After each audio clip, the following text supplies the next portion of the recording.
whiskey friends, far and wide, we are live. Welcome to Tasty 2022, our first Tasty Tuesday of the year. I'm Eric, your humble malt muser, beaming the signal from the windy city of Chicago, Illinois, my hometown. I raise a glass to everybody. I hope you had a wonderful holiday and great New Year's. We have ourselves a jam-packed show. As always, tonight, we will be doing a little bit of an uncorking. We're going to pop off a new bottle to pop off the new year. That's how we roll here. I got a dram of the Glenmorangie cognac cask in my hand. It is Glenmorangie week here on Malt Muser Whiskey Reviews. So don't be on my eat while I get myself a little sip of this. We got 7 folks in already. We're going to set up the show here in just a second. But as always, I'm going to shout out our good friends already ponied up to the virtual bar, ready to kick off 2022 in fashion. First in the door of the brand new year, it's Paul M. in Montreal. Cheers, everyone. Sludge Paul. Great to see you, sir. Mr. French, right on his heels. Happy 22 from chilly Duluth, Minnesota. I salute you, sir. Paul's going to own that getting in early. Good stuff. Just remember you're in Montreal. It'll be colder. I like that one calls out the location. Yeah. Totally, man. Love you guys. Cheers. Hope you're well. Gerbick's in the house, back in the saddle in Jupiter, Florida. Welcome back. Hope Iowa, is that where you were? Hope everything went in well in Iowa. What else we got going on tonight? He was gifted a Tale of Winter, so he's going to drink it with his time. Okay. Yes. Yes. And oh man, okay, Mr. Gerbick. Starting the year off right with the $5 super chat. Thank you so much, sir. I really appreciate that, man. Thank you. That puts me in a great mood to start things off. Other than the province of Quebec, curfew, good start. All right. Good to see. Daniel, East Texas, is in the house saying what's up to everybody and Happy New Year and blessings. Yes, ditto that. Cheers. Great stuff. Great to have Daniel in the house as always. Man, he is the man. He's got some Balcones Tres Hombres. Warming up for that barrel seagrass. Ah, yes, you told me about the barrel seagrass that you had in your glass. I am eager to hear what you have to say about it for folks who have not seen it yet. My Whiskeys of the Year video posted about a week ago. And barrel seagrass, definitely on that list. Good stuff. Yes, I agree. Yes, it was my rye of the year. You are correct, Mr. French. And yes, they also put out good bourbons. Yes, I agree with you. They're a little bit on the pricey side. Yeah, I feel you. I can't keep up with them, man. You know, I was trying to for a minute, but, you know, I just can't spend the money on that. Not every release. Gary's in the house. San Francisco Bay Area just picked up his second bottle of the seagrass. Okay. Maybe I should get some seagrass out tonight. Damn. Good to see you, Gary. Happy New Year. We've got 16 folks in already. Slanch. Great to see everybody. What else we got going on? He picked up a Tamdu 15 and a Triconals 10 Sherry Cask, 12-year-old Ben Nevis. Man, you're killing it. Starting the new year with a bang, Gary. Quad Cities, my fellow Illini, Chris S. Hello, Chris. Slancha, Happy New Year. The suburbs of Atlanta, Georgia. Hot Atlanta. It's IC86. What up? How you doing? Los Angeles, City of Angels. You know we can't start a year off proper without our boy Cohen in the house. What up, Cohen? How are you, sir? Northern California, nipping on his heels. It's Dram Dude. Yo, back to you. Chicagoland area. Silverlock Whiskey Reviews. Hello, sir. I will raise a glass to you. Good evening. Leo's in the house. What's up? James, right behind him. How you doing? Happy 2022. Georgia Bulldog and the Mount Mongrels. Yes. Cheers to all the Mount Mongrels. And man, Daniel H. jumping in with the super chat of 10. Man, thank you. Cheers, buddy. Boy, all right. You and Mr. Gerbic starting things off with the super chats. I appreciate that a lot, man. Great way to start the year. Is definitely giving me a warm feeling, and it's not just this whiskey. Let me tell you. Thank you so much, man. I appreciate you. Bourbon. Good to see you, man. Glad you can join us. Alberta, Canada's in the house. Ben Demon Hunter, happy 2022 to you, sir. Kenneth's in the house. Party indeed. Great to see you, Kenneth, man. Awesome to have you here. 27 Fahrenheit area. It's right around that same temperature here in Chicago.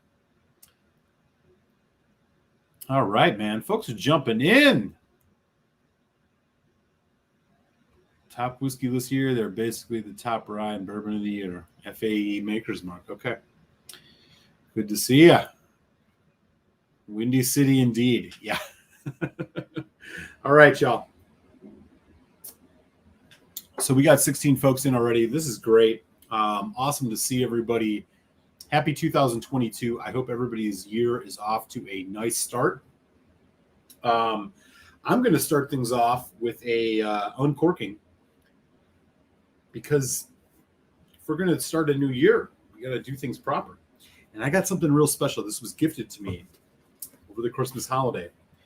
Glenmorangie, A Tale of Winter. Look at the beautiful box. Is the whiskey as good? We're going to find out. It is Glenmorangie week. So for Patreons, check your email if you haven't. I know it's the beginning of the year, but check it, because you got early access to my first whiskey review of 2022. It is the Glenmorangie Barrel Select Reserve 13-year-old cognac cask. That is in your inbox right now. But tonight, we are going to uncork a limited release Glenmorangie. Look out, y'all. A Tale of Winter. We will see if this meets the hype that Glenmorangie says it should. It'll be fun. Like, comment, subscribe if you haven't. Let's get into this. Appreciate you, IC86. You know what's up. I'm going to uncork this now, get this in the glass, and then get into telling y'all about what we are dealing with here. Wow, this is quite a little complicated. Okay. This is not a good omen for 2022. This thing is really tight on here. Okay, here we go.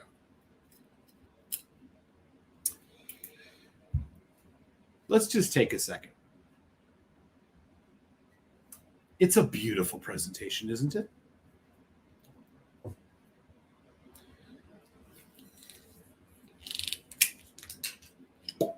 Nice pop. Real cork. Here we go. We're going to get this in the glass. So we're going to chat about this. We'll probably get into something else later tonight, but I will set the table here with the lowdown on the Glenmorangie Tale of Winter. So right around this time last year, you might have remembered a release called the Glenmorangie Tale of Cake. I don't know if this tail thing is going to be a Glenmorangie thing or not over the course of the next couple of years, but this one, a little bit different. Here are the specs. First of all, again, really nice presentation.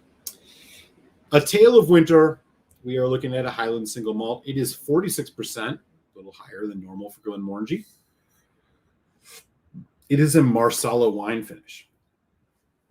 I am all into that. So the thing about marsala, Italian wine, varies anywhere from sweet to dry, but general flavor, kind of a nuttiness, kind of a caramelization thing going on. A lot of print on the back of this. And you know what? I'm going to spare you all of the print because seriously, it's almost unreadable. It says a whiskey swirling with a flurry of wintry aromas and flavors. Okay, 46%. That's all it says in the bottle here. Now, something I want to point out to y'all, and this is a curious approach. Right on the side here, you see all these paragraphs? If you read through it, we already know it's 46%. We already know it's a marsala wine finish. It says it right here. But buried in this paragraph, it says it's a 13-year-old whiskey. They're burying the age statement. Boy, their marketing people must be far ahead of anybody I know, because this is the first time I've ever seen an age statement buried in the side comments of the paragraph. So here's what it says. Snowed at home, our whiskey director, Dr. Bill, began dreaming of this whiskey. His goal is to capture the snug and magical feeling of sitting in front of the fireplace as snow blankets the world outside in pursuit of a rich, radiant whiskey with wintry aroma. He finished this 13-year-old single malt in marsala wine casks from Sicily. That, and then the second part is the tasting notes, which we will avoid. But that's where you see your age statement. Nowhere else on this well-decorated and designed bottle do I see it. It doesn't even say it on this side where it says non-chill filtered. So we do have a non-chill filtered whiskey. We do have a 13-year-old whiskey. It is 46%, but let's take a look at the bottle. There's that label again. Back label. Let me just look here. Oh yeah, same paragraphs on the back. And there it is. The 13-year-old age statement buried in third sentence of paragraph 1 on the back of this bottle. Can't say that's a good idea for us whiskey heads, but they clearly they must have assumed that putting the age statement would, I don't know, sell less bottles to people buying this because of the fluffy advertising. Be that as it may, it is Glenmorangie week here, and this is the second year in a row that I'm starting off the year with a Glenmorangie. Last year it was a Tale of Cake. This year it's a Tale of Winter. I love Glenmorangie. Can't say I vouch for this approach to their advertising, but be that as it may, it is a marsala finish, which I am all about. Marsala is one of my favorite finishes. I think about whiskeys like, the Lachag distillery bottle I had a while back, Port Charlotte MC01. Delicious whiskeys. Marsala just clicks with me. So we're going to see what it does with this Glenmorangie malt. Now, it does not say how long it was in marsala. My assumption, much like a lot of their finished bottles, they do, 12 years, throw it in for another X amount of months. Who knows? We also don't know if this is real color, so we're going to assume it's not. Now, let me show you guys the color of this whiskey. I'm going to use this. There you go. So it is what it is. It's a marsala finish. And boy, let me tell you,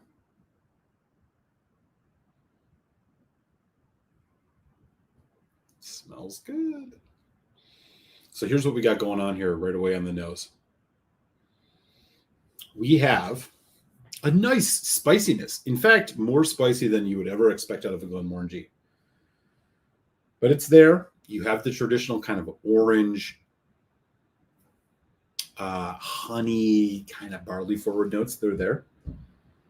My guess is that they used a dry marsala with this, not a sweet marsala, because it is not overpowering the nose. In fact, the marsala is much more complementary. You're getting a nice sweetness in the background, but it's also combined with a dryness. It's a fresh nose. A lot of fruit, a lot of sweetness. I think that's what we're working with here. I think they used a dry marsala. They don't say, but Oh, yeah. And then if you go just a little bit further on this,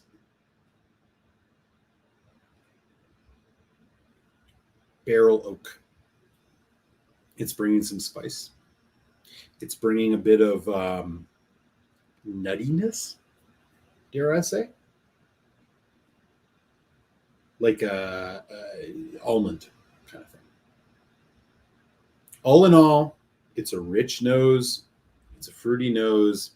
Typical sweetness that you get off Glenmorangie, typical barley notes, but drier. This is not like the Tale of Cake, which was sweet all around. This is around $100 a bottle, give or take where you are in the United States. If Cohen will tell you it's probably $79.95 out in LA. Jack the Pickled Hound, if he's here, he'll tell you it's probably about $1.20 in New York. But a nice dry fruitiness, and I'll say this too before we get into it. And we got 23 folks in Man's Lunch. Happy Tasty Tuesday. There is the fruitiness of this, the dryness, I should say, complements the fruitiness. In other words, it's not sweet in a cloying way, it's sweet in a sharp way. You're really getting a lot of nice fresh cut wood on this. All right, here we go. First dram of 2022. Well, first live dram of 2022. Let's be real. Happy Tasty Tuesday, y'all. Glenmorangie, A Tale of Winter. Let's go.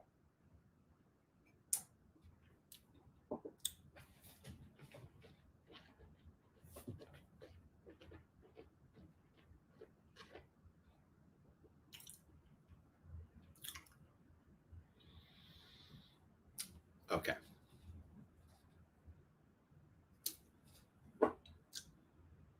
Just to make sure I got that right. First, you're like,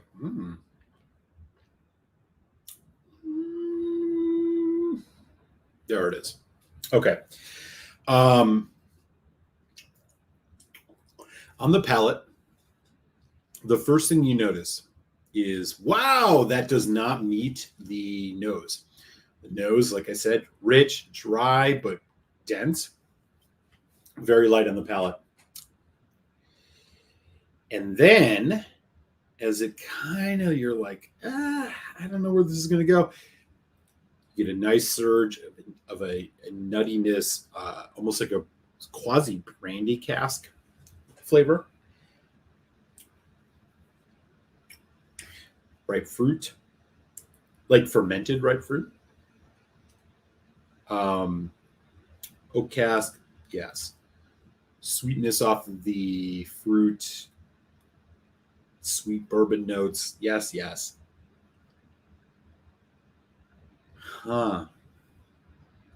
Lighter than I expected. Not just in viscosity, but in flavor. And that's the difference. The palate definitely showed up lighter, but it's a Glenmorangie. What do you expect? What I'm a little surprised at is the flavor is a little more muted than I would have expected.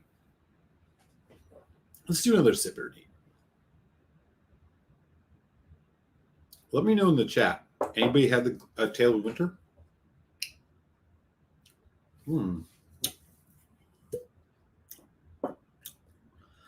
This is a dry marsala, for sure. Most marsala casks that you'll have in a whiskey are going to be much sweeter, much more cloying, much more oily. This is a dry marsala. Oh, that finish, though. That finish is really good. It's not overly sweet. What you really get is the full spectrum of the profile here. Nuttiness.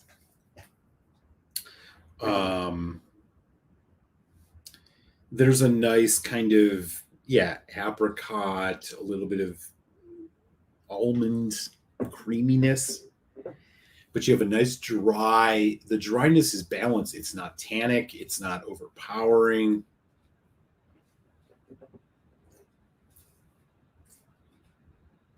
Okay, this is interesting. I will admit I've not had a lot of drier marsalas, but this is definitely a drier marsala. But those flavor essences are still there. The creaminess, the kind of caramelized fruit note, the caramel apple kind of thing. It's there. Let's do another neat job.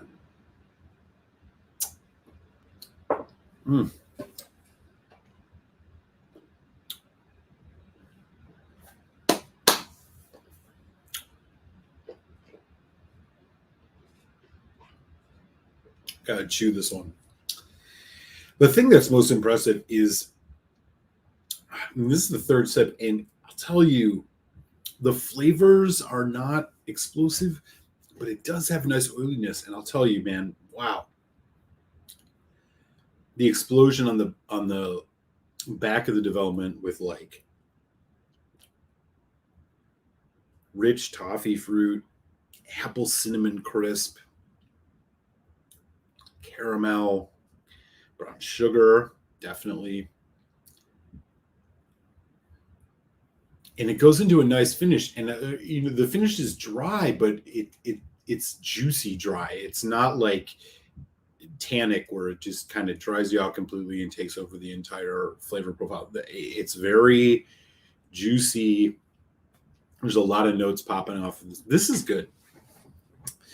It is a non-age statement. So who knows the age? I can't assume they would put more than the 10-year-old in here. So if this is a 10-year-old 46% Malaga cask finish, or I'm sorry, Marsala cask finish, they did a pretty good job. Now, to their advertising, is this a whiskey that makes you want to relax in a recliner by a fire and sip it? Sure. It does have some of that kind of brandy, cognac, even slightly Armagnac notes to it, but more cognac. Yeah. But, $100 some. I think about the Quinta Rubin 14 as something comparable, slightly comparable, if we're going to talk Glenmorangies.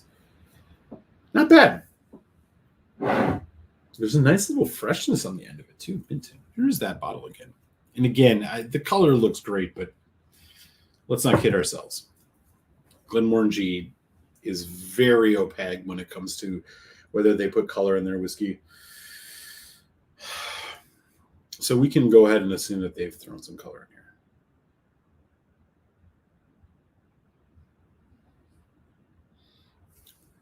Let's try a little water.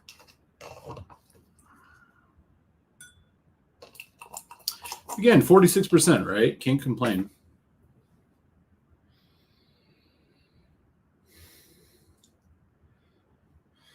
I mean, you can see I can get my nose all the way in here.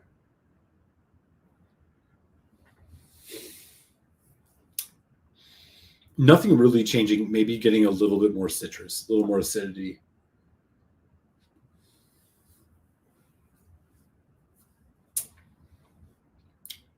Ooh.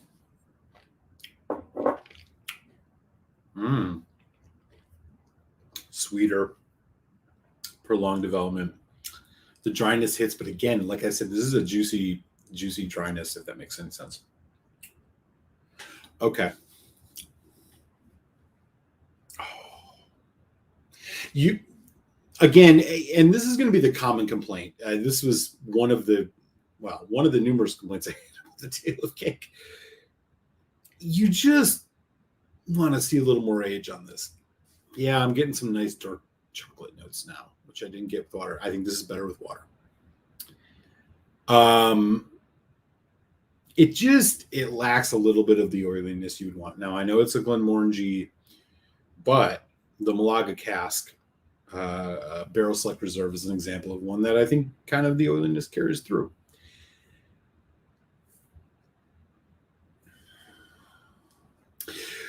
Would I throw down 100 and some bones for this again? This probably isn't a repeat buy. Preliminarily. 3.5. It's above average. They did a good job with this, but it's 325. I don't know. Hang on. The complexity is there. It's just not fully delivering that complexity on the palate. Really nice long finish. Can't complain about that, but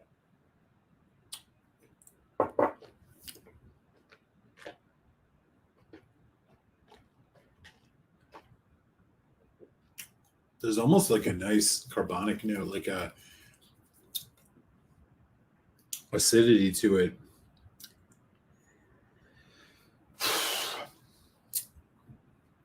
$3.5, I think is good. It's a quality whiskey. It's good. Is it worth $108? If you like marsala, yes. It's not as relaxed as the advertising may try to tell you that it is. It's pretty active. I think I just wish it had where the finish gets a bit effervescent. I would like to see a little bit more density. The nose makes you think you're going to get something really deep and complex, but when it hits the palate, it just doesn't quite deliver on that. Again, this isn't an NAS whiskey, but the 46% non-chill filter is clearly a plus for this.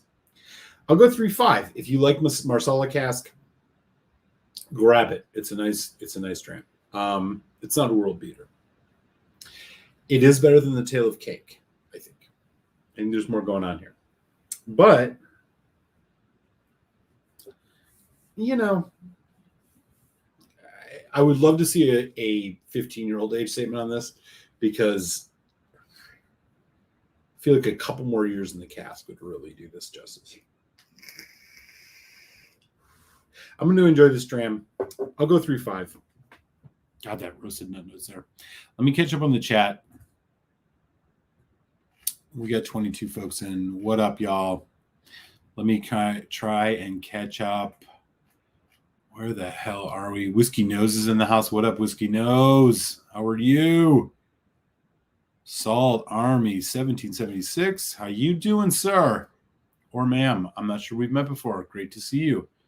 Thank you for joining. I'm going to skim over pretty broadly here, just so I can catch up, because I am way behind. Folks are cross-chatting. Tale of Cake, 110 here in SoCal. I will stick with country. Yeah, I agree. Sands in the house. What up, man? Happy New Year. I have to say, I didn't care for the Tale of Winter. It's a weird sour note that oddly reminded me of Baby Vomit. I can't say I got that. The cognac, I think, is a little better. My review that'll drop Friday. Team Hunter supper's almost ready. All right, man. Take care. Do your thing. Gerbix says sames.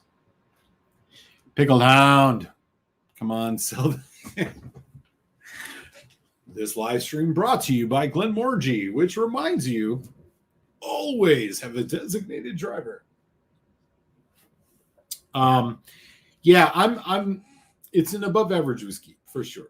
They're doing a good job here, but I know I said 3.5. I don't know, 3.25. This is tough. It's a prelim score. I'll do a full review, but I'm hovering between that 3.25, 3.5. Seems a bit underwhelming, says Ken. Yeah, just you could have bought 3 Blue Peaks. He's right. I could have bought 3 weeks. Peter White's in the house. What's up, man? Happy New Year. Saying hi to Daniel. Oh, man. Thank you, dude. Yeah, join our Patreon.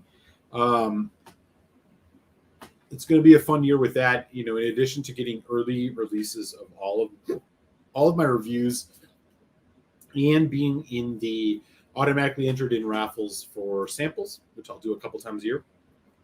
I'm thinking of a couple other things to do.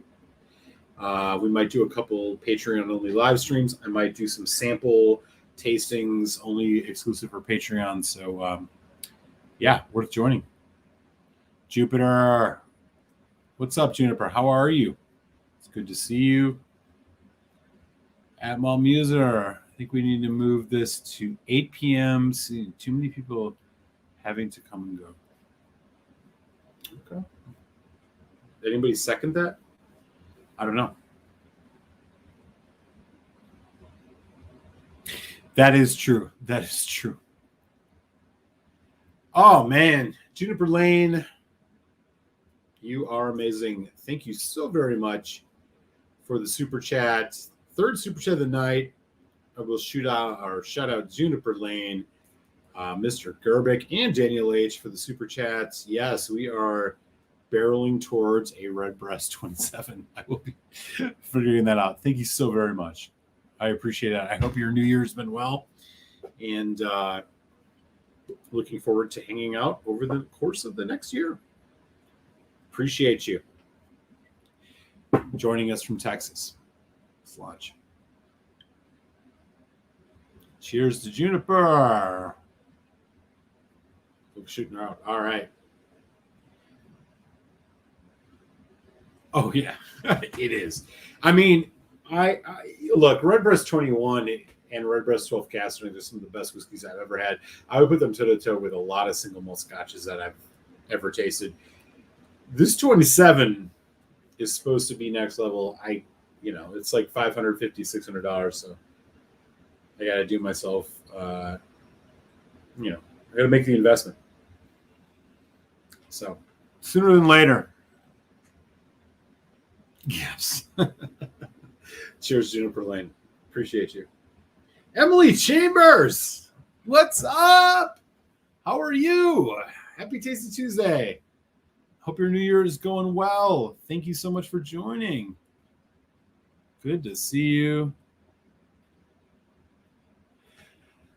Gary's had it.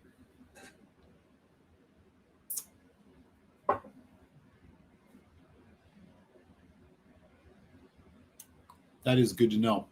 I mean, look, every time I've had a Redbreast, it gets better and better. I think the 12 Cask Strength is better than the 15. I think the 12 Cask Strength can, depending on the batch, can rival the 21, but I don't think it's better.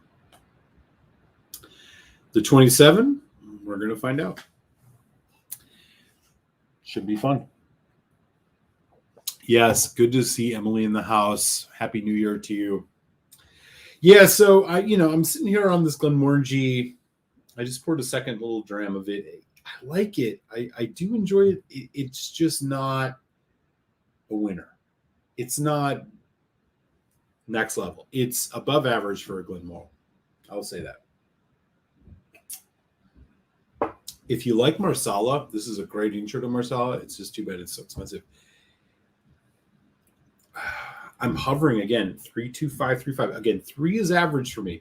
So for folks who are into the 100-point scale, a 3 for me is like an 80.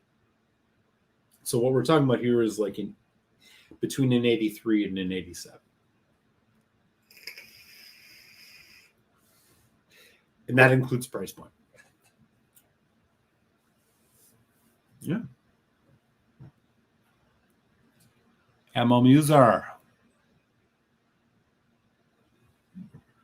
Gergalock better. Okay. Fair enough. I have not had that one.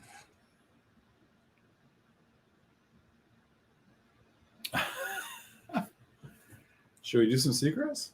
We could do some seagrass. I hope everybody got a chance to check out my best whiskeys of the year. I did something a little different this year. My best whiskeys of 2021, I should say. Instead of doing a top 5, I broke it down by kind of favorite whiskeys by category. So I did Scotch, world whiskey, American whiskey, bourbon / bourbon, Irish, and rye. And yes, Barrel Seacrest was my rye of the year. If you haven't seen the video yet, it is up on the channel. I encourage folks to check it out. Would love to hear your feedback. But he raises a good point. Maybe we should do a little Barrel Seagrass. Why not? I had my father-in-law's Aberlour 1018 double cask. It is the best thing, and I can say it is at least my least offensive Scotch I've had in years. Wow.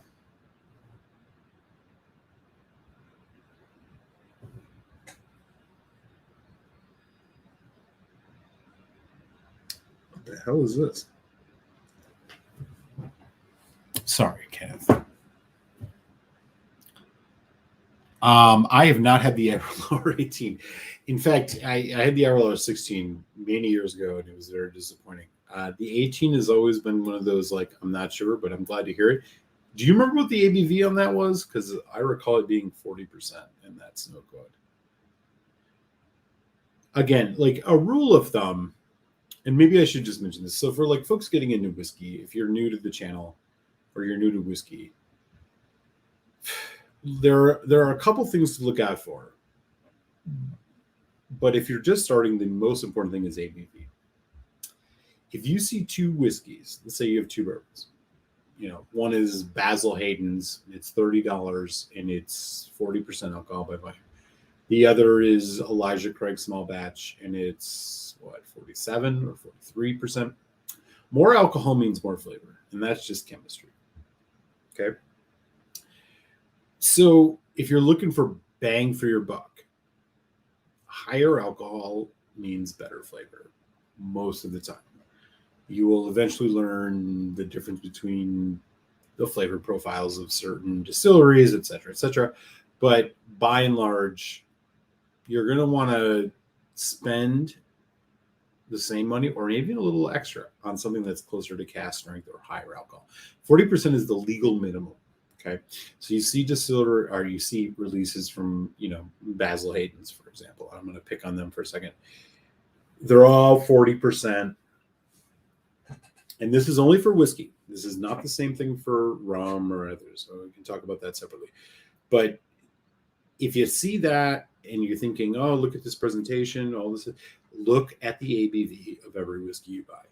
And as a rule of thumb, just keep in mind the alcohol by volume is a great indicator of what you're going to get out of it flavor-wise. Not necessarily quality-wise, but flavor-wise. So keep that in mind. What was your favorite blended whiskey for 2021? I did not do a specific category for that, but if I had to choose one, the one I would recommend is Naked Grouse. That's from the Famous Grouse line of blended Scotch. It is a fully first fill Oloroso sherry blended Scotch, 43%. It is like non-chill filter. It is $30. And if you ever wanted to get into sherry and really taste what sherry casks can do for a single malt, Naked Grouse is the way to go. Did you ever do a full review of the Seagrass? No. I may do that this year. I did do a live review, and that was enough for me. That was my rye whiskey of the year for a reason. We'll do some of that.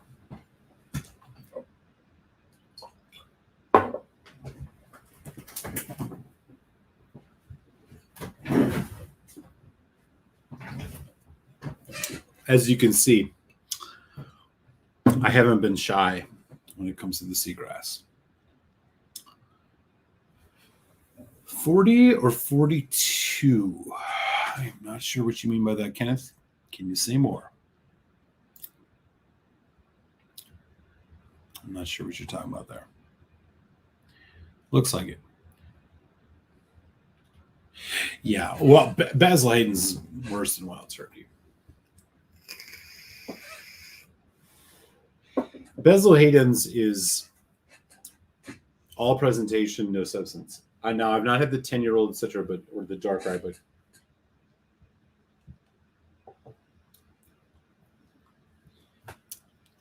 yeah, let me do that. Actually, we can use another wrench in the house. I have to figure out how to do that. I haven't added anybody as a wrench in a while, so forgive me if this takes a second or two. But yeah, wrenches do your wrenching. I might have to wait until this is over. Yeah, this is going to be a bunch of work. Anyways. Oh, 40 or 40. Okay. The 16 was 40. It was so bad. Anything from Texas you really wanted to taste? anything from Texas you really want? Yeah, the Balcones peated. The Balcones peated. I'm very excited about it. I've been increasingly excited about Balcones over the last year. Yeah, the Balcones peated malt, which apparently they have, which is great. I will rent you. I might have to wait till after the show, but thank you. Okay. Yeah. So again, prelim score. This is a solid whiskey. You like Marsala cask, grab it. If you like Glenmorangie, good relax whiskey. Taylor Winter's good. Don't buy the advertising fluff just because of that. $100 whiskey stretching it. This isn't a world beater, but it's good. Very, very solid. I am going to go next to join, I think it was Mr. Gerbic and Daniel. This was my rye of the year, Barrel Seagrass. Now, Barrel does not distill their own stuff. They source it, but they do all their own finishes. And this one is 59.2%, so super cast strength, about $80, readily available in the U.S.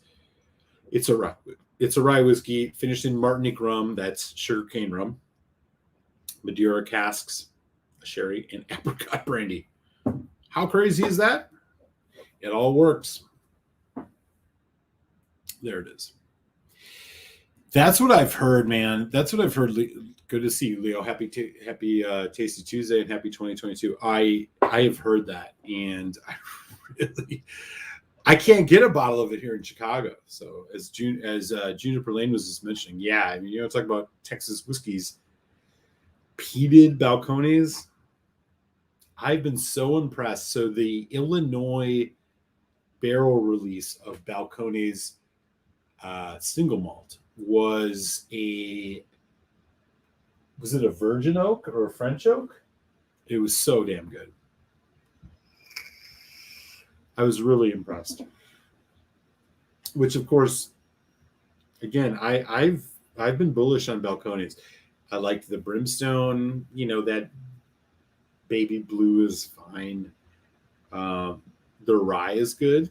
That's going to be in my 20-bottle rye blind tasting, which I'm going to be doing very, very soon. Thanks to some folks here on the channel who have chipped into the rye fund. Appreciate you. I'm going to be doing that. That's going to be part of it. Liked that one a lot. I also really liked the really any of the single malt finished ones, which have been done by state. There's been some that have been French oak. There's been some that I think, like I said, virgin oak. I think it was virgin oak. I'd have to go double check. Really, really good, but I'd love to try the peated stuff. Picked up the Seagrass bottles before all the Seagrass love on YouTube. Sent the taters into it. Peter White, our boy in Ontario, man. Happy New Year. Great to see you, man. And yeah, good call. Good call. So yeah, here we go. Balcones. I'm sorry. Barrel. Seagrass. The nose on this is just phenomenal. Dried fruit, leather, shoe polish, but in the sweetest, most rounded way. And then you get the rye spice in the background. The weird finishes on this are just, it works. This is the third thing they've done like this. There were two others. There's the Dovetail and the Armida. This one might be the best yet. There's like a saltwater taffy note on the nose. It's really good.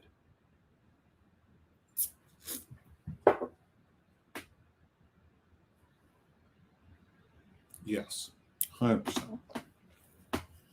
That will be in my 20 bottle rye blind tasting. What are your thoughts on the Tobermory range, especially the Tobermory 21 Manzanilla? I have not had that. I generally like Manzanilla. Now, Manzanilla is an interesting sherry because they keep that yeast foam on top. It brings up a little bit more earthiness, a little bit more effervescence. I like Manzanilla. I like Tobermory's 12. It's solid. I haven't had anything older, but I love the Lechag line, which is their peated whiskey. Big fan. So I'm sure that's a good one. Yeah, totally. Saltwater taffy, man. The barrel seagrass. There's a saltwater taffy note to this for sure. Cohen says Balcones cast strength rum is good for the style, but it is not in the league with some of the stuff at the same price point. That's good to know. I've not had any of those. God, this is good. Yeah, wasn't Ralphie's Whiskey of the Year the Lechag 10? Fuck yeah, man. Lechag 10. I got into Lechag 10 because of Food Quick. I'm not going to try and claim I found that on my own. Shout out to the Quick. One of my, we do 2 or 3 whiskey streams a year. Quick knows what's up. He was the one that was like Lechag 10, man. That's the stuff. Grey Wolf. Anyone tried Springbank 12 CS? It's more expensive than the 15 here, so I wonder if it's worth it. Yes, it is worth it, but there's an important caveat.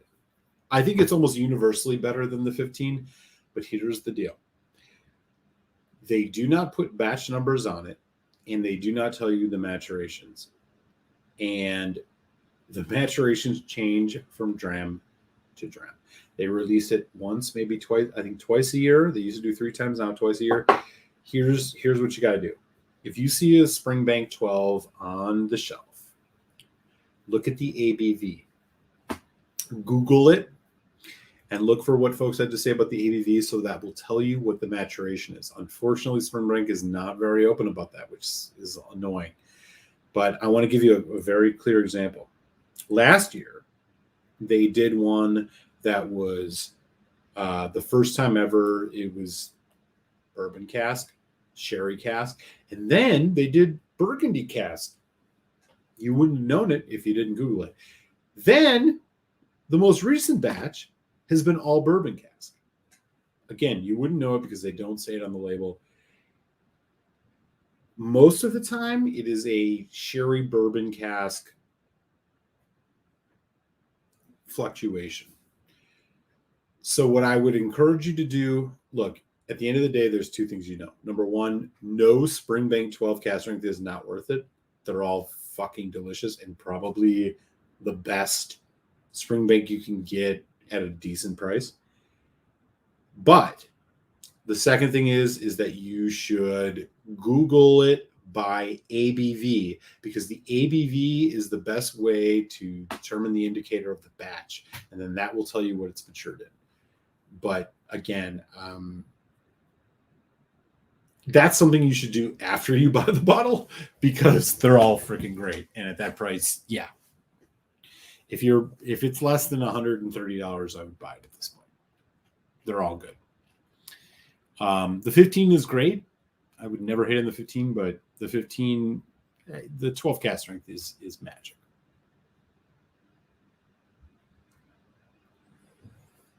Balcona, okay.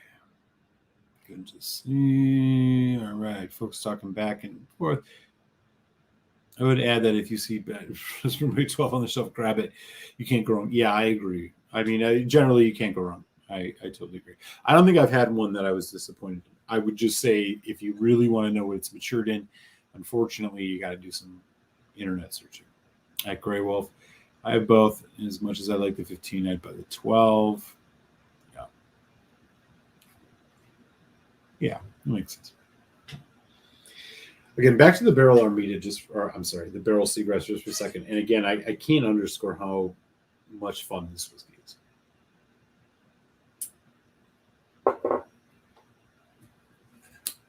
It's just, you're overwhelmed at the beginning with like sweetness off that apricot brandy, a bit of the rum, and then you get that spice of the rye. It is on the sweeter side, but man, it really rolls. It really rolls. Great whiskey. I have no reluctance making this my whiskey, rye whiskey of the year. Where Kenneth found Springbank 12 caster. Wow. Yeah, I mean, if you find it under 120 at this point, you got to grab it. I agree. I hope that's helpful, Grey Wolf. Let us know. What we got here? Okay. So, yeah, we're about to hit that hour mark. Just to recap, Glenmorangie Tale of Winter, solid. $100. $100 is worth it if you love marsala, especially a drier marsala. Otherwise, you can get some other ones that are probably just as good at the price point. But a respectable release nonetheless. 3.5 out of 5 prelim score from me. As I mentioned, it is Glenmorangie week. First review of the year is going to drop on Friday. It is Glenmorangie Barrel Select Release. It is the second one. 46% 13-year-old cognac cask. Keep an eye out for that. That will drop Friday. Patreons, you already have it in your email inbox. If you are not on Patreon, it will drop Friday. So keep an eye out for that. The one coming up the week after is a whiskey that I've waited a long time to review. Lafroy Lore. If you've not had the Lore, you're going to get your opportunity to get my review of the Lore. That'll be next week. And we got 26 folks in, which is great. Yeah, Colin, there you go. Colin, absolutely true. Absolutely true.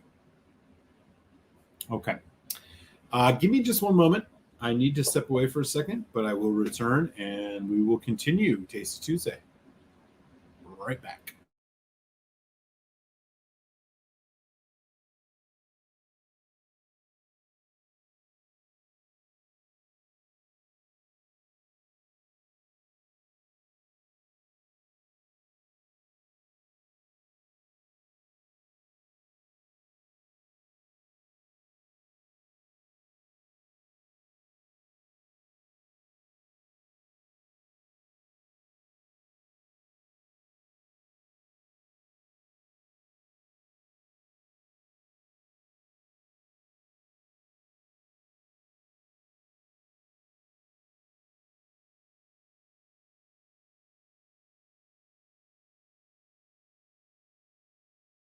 Hello. First quick break of 2022. First of many, I am sure. Yes, please do smash that like button. I appreciate that. If you've not subscribed, definitely would love to have you. Whiskey reviews every Friday, live streams every Tuesday. All good. I heard about that. Okay, so you're going to get that. Okay. Yeah, this is the first time they've done an all bourbon. Was there a Springbank? Yeah, I thought the 20 or the 10-year-old was 2021. I might be wrong about that. I don't know.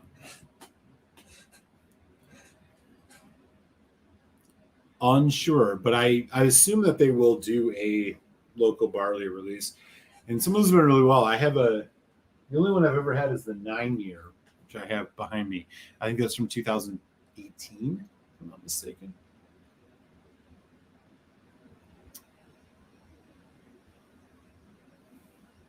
All right. Anyways, Seagrass, I don't even know where to begin on this. What a great dram. If you haven't found this in your local area, it's worth hunting on the internet for.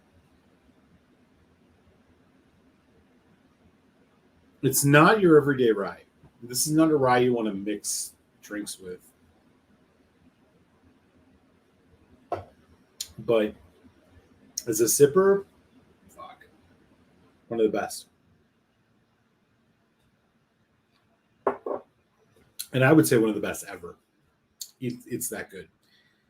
The magic that they're working at Barrel.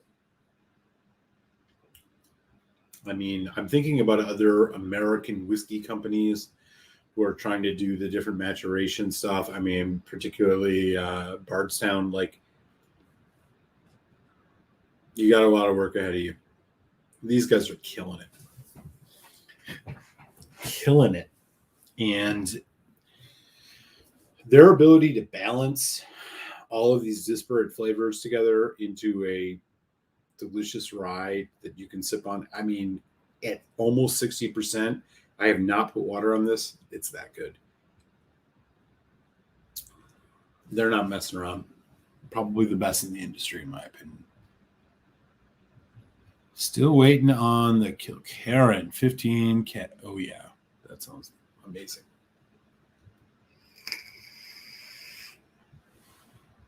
Emil Muser.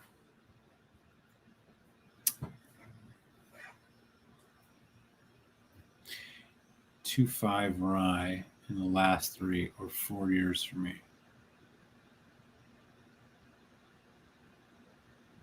I'm not sure what you mean by that. Are you saying it's a 2.5 out of 5? Like score wise? Seagrass is a 2.5 rye in the last 3 or 4 years. Yeah, maybe if you have a chance, say a little bit more. It says top 5. Okay, well, if it's top 5, I agree with you. It's that good. It just is. Look, I mean, it's not a traditional rye. I am not going to include this in my 20 rye blind tasting later this year. Subscribe if you want to make sure you catch that. It's going to be a lot of fun. I'm not going to include it strictly for the reason that the flavor is so different than any of the other ryes that it will just be so obvious to me. So I am not going to include it, but I will caveat in the beginning that this is one of the better rye whiskeys that I've had. Okay, so you said top 5. Yeah, I agree with you. No doubt. IC86 says, yeah.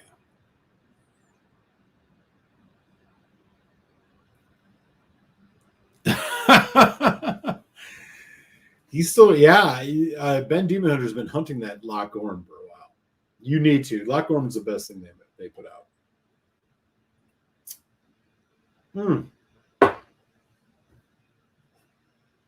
God, buttery sweet deliciousness, man. What a great whiskey.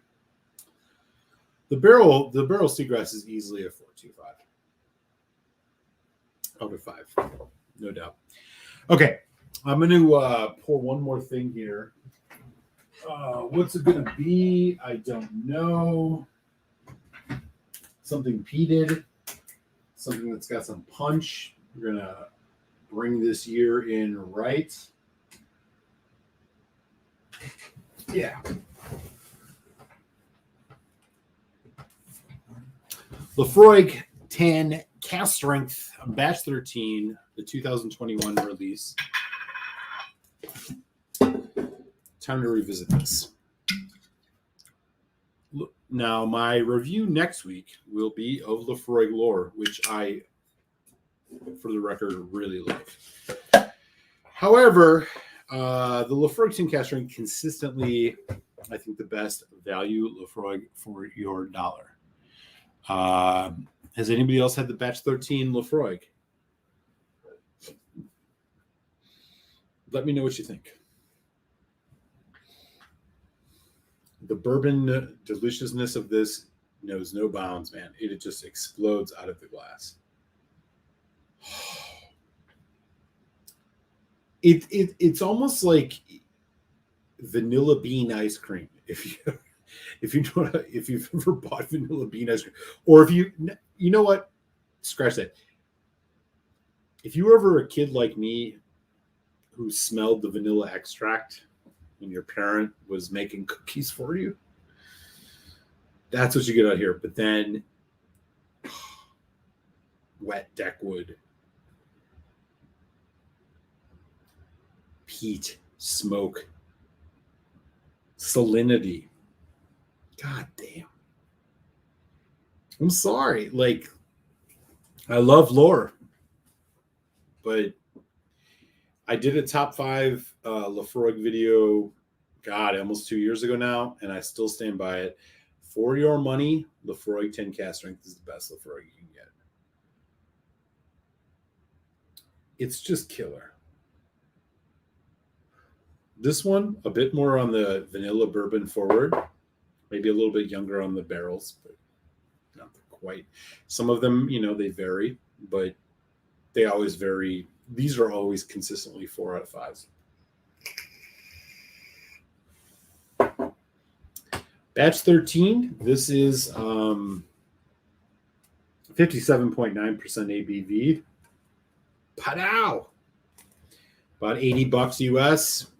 If you're a peat head, buy it without hesitation. There we go.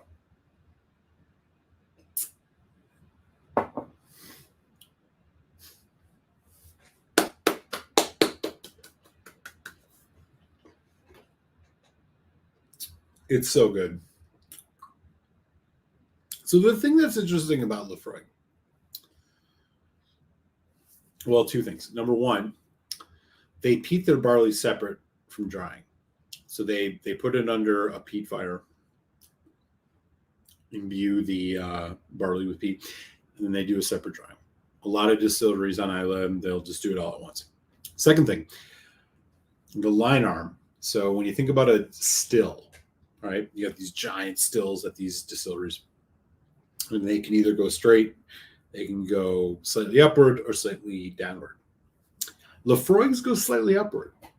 And there's another distillery that does that, among many, called Glenmorangie. And the reason is as it's distilling, bubbling up, with the up facing line arm, the heavier molecules are falling back down into the still and getting distilled again. So you're getting lighter whiskey. If you think about like triple distilled Irish whiskey, for example, you're getting a lighter viscosity. Laphroaig, which I'm sure many of you have had, despite that intense flavor you get, their line arms are slightly upward. So what you're actually getting is and they do this on purpose, and you might have noticed it, there's a little bit of a lighter viscosity, lighter mouthfeel, lighter whiskey on the palate.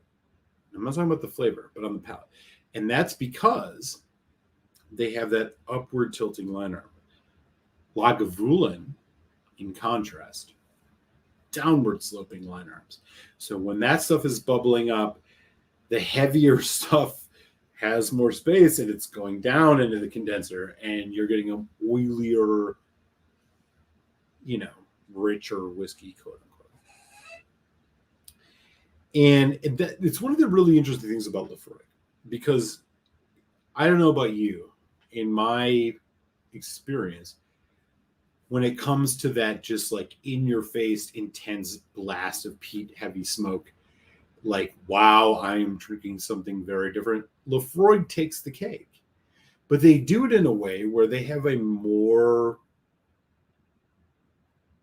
lighter on the palate whiskey, right? It's not the heaviest whiskey, and that's because of the angle of that line arm. Lagavulin, in contrast,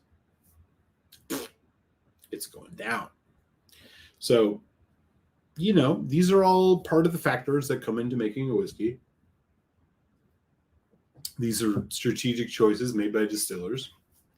If you look at a whiskey like we looked at earlier tonight, Glenmorangie has the tallest stills in Scotland. So not only do those heavy oils have to, the heavier molecules and oils have to go even higher under the heat, they also have a upwards line arm. So these, they are only getting the most refined multi-distilled spirit condensing in their condensers.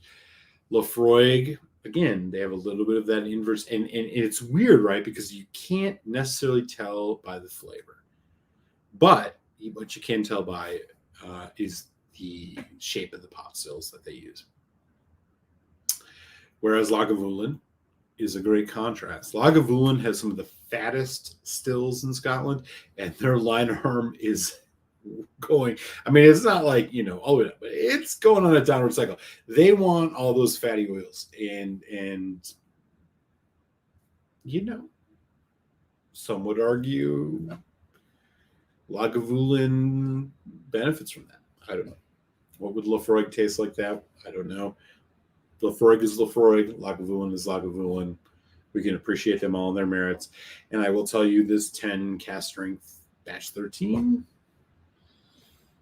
nothing to complain about. It's a bit more vanilla forward. It's a bit more,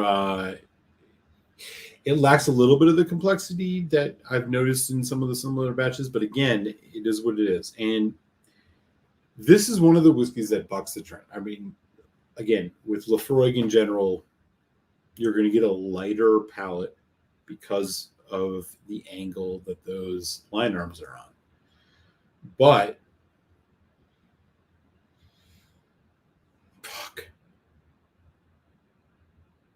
there's an unmistakable Isla peat smoke medicinal note going on here that you just can't fuck with.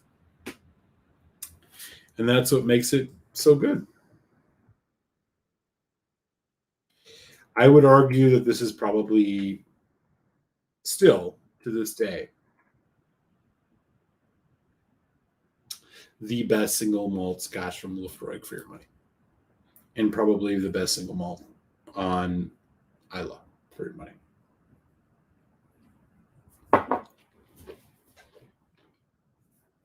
Batch variation considered.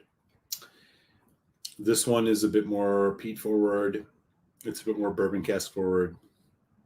I don't think it has the complexity. The last great one, I think, was the 10. But these are all over 4 or 5. No doubt. So it is what it is. Let me see what's going on in the chat. We got 22 folks in. Work your home and Mockyer Bay. If you can get the Mockyer Bay cast strength, you should definitely check that out. Looks like Swami is in the house and he's drunk. Okay.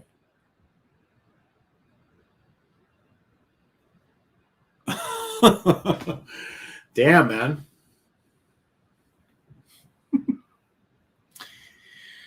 Do you? Grey Wolf.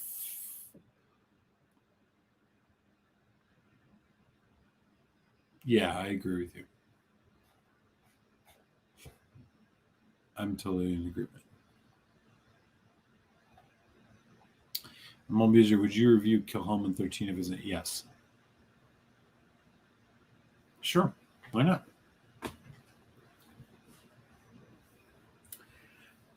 I don't love Kilholman, as you know, most of you know. It just doesn't. It's not that it's a bad whiskey. It just doesn't check all the boxes. Find me one Kilholman that's better than this Laphroaig 10 cast strength. That's the task.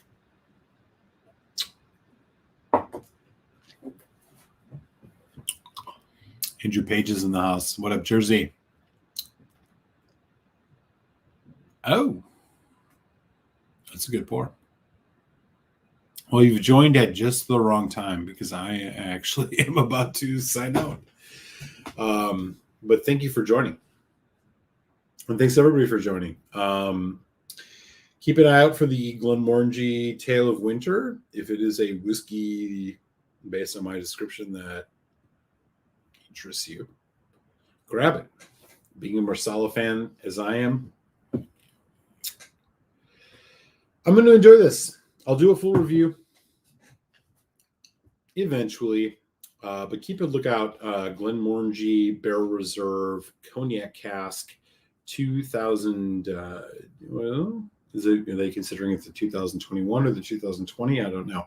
It's the second release. It ain't as good as the Malaga Cask. I'll just put it to you there. But it's good. Patreons, that review video is in your inbox now. And for folks who are not on Patreon, these will show up on Fridays. So be sure to check that out. Would love to hear your feedback on that if you've had it. With that, I am going to sign off. I will be back next week here for another happy hour, man. Much love to all of y'all. I hope 2022 is greeting you kindly and fondly. And with that, deuces.